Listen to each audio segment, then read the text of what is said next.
terkait ini. Sambil jalan.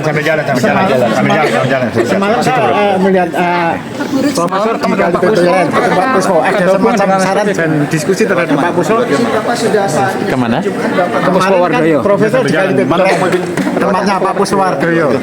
Sedikit kesan-kesannya terkait dengan hal itu, Prof. Terkait MBG.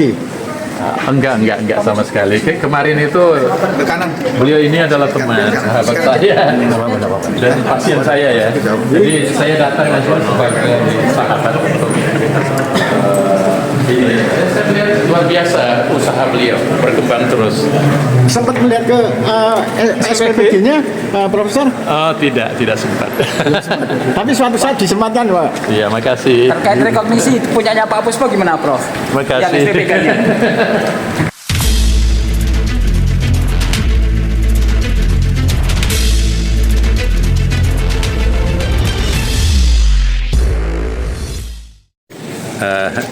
Tentang makan bergizi gratis, kita tahu bahwa salah satu tupoksi yang ditugaskan ke Badan POM, kita sudah berinisiatif dari awal untuk mendukung secara maksimal makan bergizi gratis.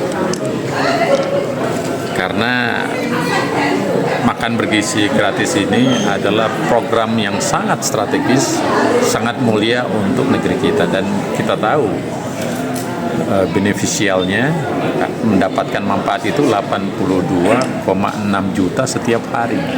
Itu pekerjaan yang sangat besar. Belum ada satu negara pun di dunia yang melakukan semasif seperti kita. Dan kita tentu sangat mendukung kebijakan Bapak Presiden. Nah, sekarang sudah lahir Peraturan Presiden nomor 115 tahun 2025, di mana Badan POM diberikan tugas tupoksi, at least ada 6 item, ada 6 pasal di situ.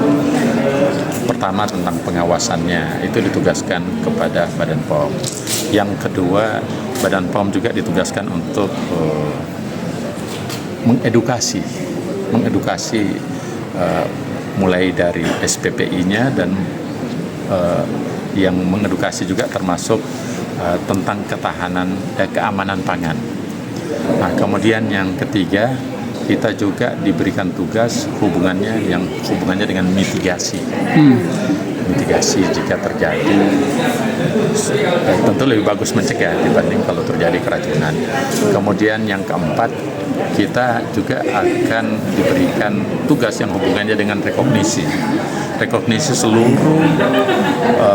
SPPG, dapur-dapurnya itu harus direkognisi oleh kami, disertifikasi oleh Pemda, Dinas Kesehatan yang kita sebut, tapi Pemda mendapatkan standarnya itu dari kami, makanya itu kita sebutkan rekognisi, yang disebut dengan sertifikat like hygiene sanitation itu wajib. Nah, kemudian kita juga diberi hak yang hubungannya aspek yang kita sebut dengan investigation jika terjadi keracunan. Jadi dari 7 poin yang sangat besar itu kami sudah lakukan sebetulnya dalam bentuk MOU awalnya, belum ada dasar yang kita lakukan selain MOU, tapi sekarang sudah lebih kuat lagi karena sudah ada peraturan presiden. Nah, peraturan presiden itu memberikan kewenangan kepada kami untuk membantu dan mendukung secara maksimal. Nah, terus teknisnya kalau terjadi keracunan tentu masuk dalam tupoksi kami. Tupoksi pertama, kita harus menginvestigasi dari mana sumber keracunan itu. Apakah keracunannya karena bahan bakunya, apakah keracunannya karena distribusinya, apakah karena penyajiannya, atau karena aspek-aspek lain, apakah ada mikroorganisme dan sebagainya. Itu tugas kami. Oleh karena itu, untuk menjalankan tugas ini, kami kemarin sudah membuat semacam komitmen seluruh unit pelaksana teknis Badan POM yang ada di Sabang sampai Merauke buat komitmen bersama. Dan yang kedua, karena SPPGI jumlahnya 30.000, itu kan sangat luas, sehingga kita akan melakukan untuk proses investigasi dan itunya sistemnya sistem surveillance namanya. surveillance yang kita lakukan artinya begini, tidak mungkin setiap hari kita cek 30.000 kan. Jadi kita melihat yang risiko tertinggi itu mitigasi dua jalan. Satu, tempat-tempat yang sebelumnya sudah terjadi keracunan, tentu itu jadi prioritas mitigasi karena sudah pernah kejadian.